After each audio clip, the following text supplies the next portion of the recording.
बहुत समय पहले की बात है। एक घना जंगल था, कालीवन, जहां कोई जाने की हिम्मत नहीं करता था। कहते थे वहां एक तांत्रिक रहता है, कालवीर। उसकी गुफा से रात में अजीबोगरीब आवाजें आती थी। गांव वाले कहते थे जो भी उस गुफा में गया वो कभी लौट कर नहीं आया। कालीवन के पास ही सरनगढ़ नाम का एक गांव था, जहां एक सीधा सादा लड़का रहता था, अर्जुन। उसका सपना था कि वह बड़ा होकर पूरे गांव का नाम रोशन करे, लेकिन गांव में फैले डर और अंधविश्वास ने सबको जकड़ रखा था। कोई नया काम नहीं करता, कोई खेत नहीं जोतता और कोई जंगल की ओर देखता तक नहीं। अर्जुन इस डर को तोड़ना चाहता था। एक दिन गांव में अफवाह फैली कि एक देवी की मूर्ति जंगल के अंदर छिपी है, जिसे अगर कोई खोजकर मंदिर में स्थापित कर दे तो पूरा गांव संकट से मुक्त हो जाएगा। लेकिन कोई जाने को तैयार नहीं था। अर्जुन ने ठान लिया, अगर डर से भागते रहोगे तो जीवन भर भागते ही रहोगे।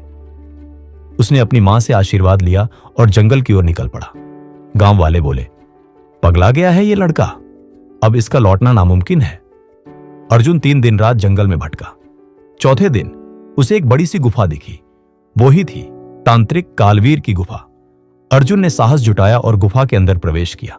अंदर चारों ओर तंत्र मंत्र की आकृतियां थीं और दीवारों पर खून से कुछ लिखा हुआ था। अचानक एक तेज आवाज गूंजी, कौन है जो मेरे क्षेत्र में आया है?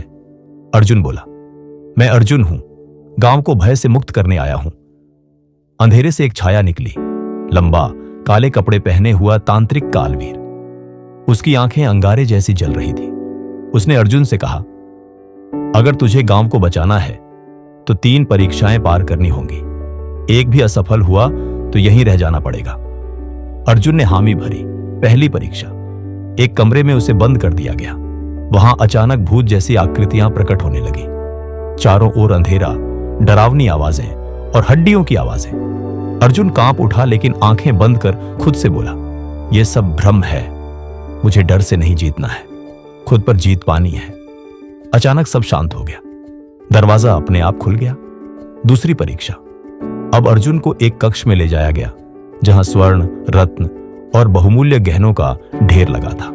कालवीर बोला, यह सब ले जा, पर मूर्ति यहीं छोड़ दे। अर्जुन बोला, मुझे सोना नहीं चाहिए, मुझे गांव की भलाई चाहिए।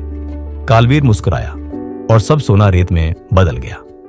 तीसरी परीक्षा, अब अर्जुन के सामने उसकी मां की छवि प्रकट हुई। घायल अवस्था में एक आवाज आई, या तो मां को बचा या मूर्ति को उठा, दोनों नहीं हो सकते। अर्जुन टूट गया। वो रो पड़ा, लेकिन फिर उसने कहा, अगर मेरी भक्ति सच्ची है तो मां को कुछ नहीं होगा। मैं मूर्ति को लेकर जाऊंगा और मां के लिए प्रार्थना करूंगा। अचानक वातावरण बदल गया। मां की छवि मुस्कुराई और गायब हो गई।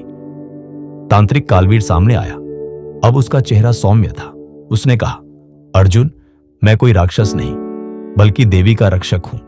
जो सच्चे दिल से डर, लालच और मोह को छोड़ दे, वही मूर्ति का अधिकारी होता है। तू सफल हुआ। मूर्ति अर्जुन को दी गई और साथ ही एक वरदान, तेरे गांव में अब कोई तांत्रिक शक्ति डर नहीं फैलाएगी, क्योंकि तूने अंधविश्वास के खिलाफ ज्योति जलाई है। अर्जुन गांव लौटा। मूर्ति स्थापित हुई और गांव में उत्सव मनाया गया। कहानी से सीख, डर, लालच और मोह, ये 3 सबसे बड़े राक्षस हैं। जो इनसे जीत जाए वही असली योद्धा है, और असली जादू आत्मविश्वास और सच्चाई में छुपा होता है।